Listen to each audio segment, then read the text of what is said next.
Hello viewers, you join me with our new customer Nova. It's a 73 drag racing car. It is my job today to take apart all of this.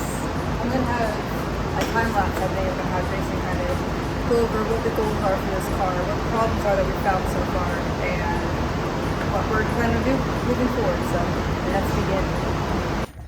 Surprise, it's me doing my own voiceover. So I'm currently working on taking off all the suspension components to be able to replace that with the tubular suspension that the customer brought us, which is the reason it's in the shop in the first place. While we were in there, he wanted us to go ahead and fix a hole in the floor, and there was a hole up in the windscreen area that we did not have time to get, but that's out of the way of the engine and all the engine bay components and everything that we can go back and do later. While we were in there now, we saw some safety concerns in the roll cage that you'll see more of in the next video. The subframe connectors, which he didn't know about, that they were cracked on the bottom side, so we went ahead and took those out and replaced them, just like we did with a Nova in a previous video. And all in all, it's a lot safer now. This car is going to have over 1,000 horsepower and it going probably more than 100 miles an hour, as it is going to be a drag race car. And with a very limited time frame of only 2 weeks to do this, we are really happy with what we were able to get done, how much safer the car is now, and we feel a lot better about the customer driving it at the speeds that he needs to drive it at. And now let's get back to it. Where do I start?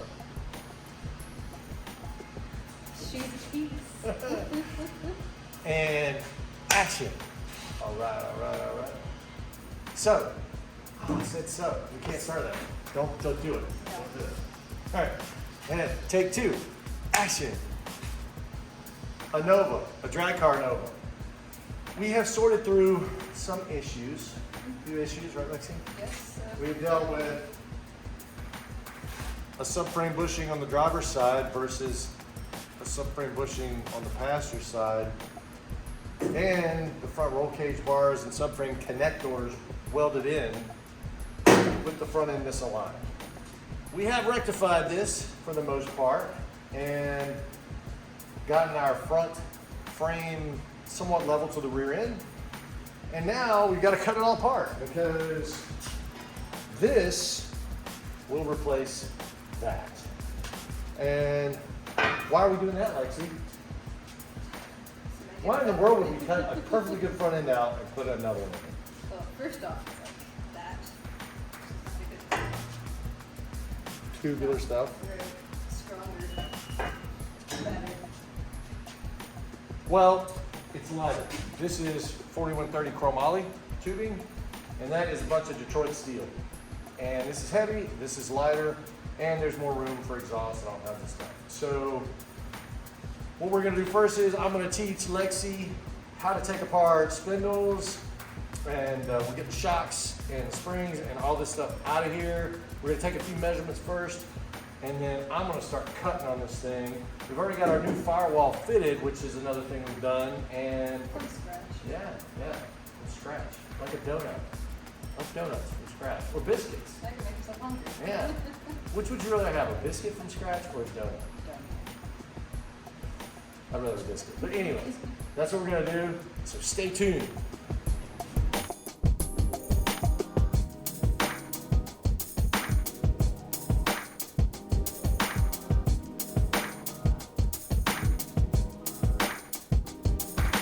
All right. Time to uncover secrets.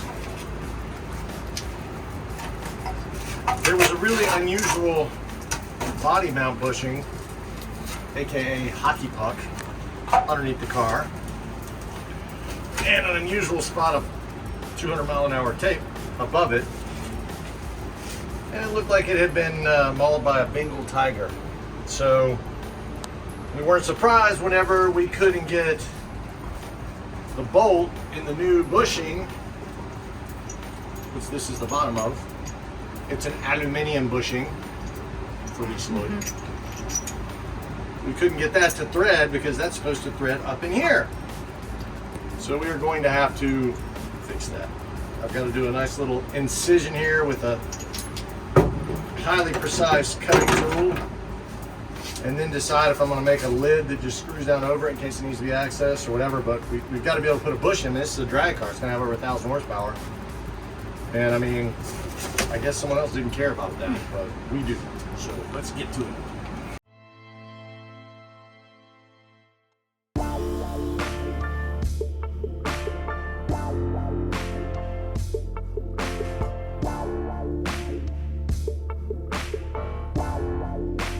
All right. Excellent. This is the bottom of the subframe connector bushing, which is now aluminum. This goes underneath and locks into the subframe bushing, which is aluminum. But look where it goes here. Hey, little guy. So there's nothing for it to bolt to, and this is a structural floor pan brace. So what we're gonna have to do is, we're gonna have to make a connection point. And I think what we're gonna do is clean this up a little bit and tack weld a washer and a nut in there. And then we'll have a nice, probably better than factory, connection. I love connections. All right, so you can see it up here.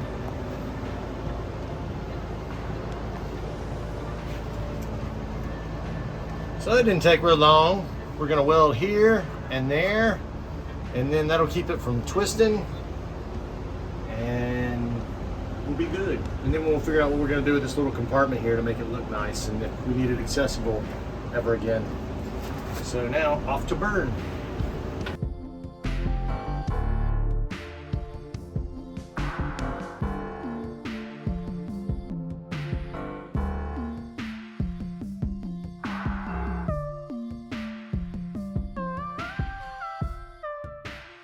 That ought to work. All we needed to do is keep them spinning so that it can clamp down nice and tight. That's probably better than it was factory because it was just in a little cage nut. So, And definitely better than modification number 1. yeah, definitely better than it was the last however long it's been with the hockey puck in there. So now we've got a proper mount and a bolt with secured nut on the back side so we can lock that in and start cutting out the front. Moving along, our next step will be, we're gonna cut this cross member out. That's all gonna go away. We're gonna have to make some pedestals here. This is something that someone else did that the fiberglass front end goes to. We're gonna brace that. So I'm gonna slide this tube inside here, and I'm just gonna tack weld it in hopes that whenever we cut this part out, we've got it secured in the back on our aluminum body mount bushings and in the front. So we got 4 mounting points. I still want to stitch this up so that we can keep it from doing anything funky, you know, if there's any tension in this just from being a car and having the weight of an engine over years, you know. So next we'll do now is stitch this up in a way we can cut it back out clean and not mess up anything.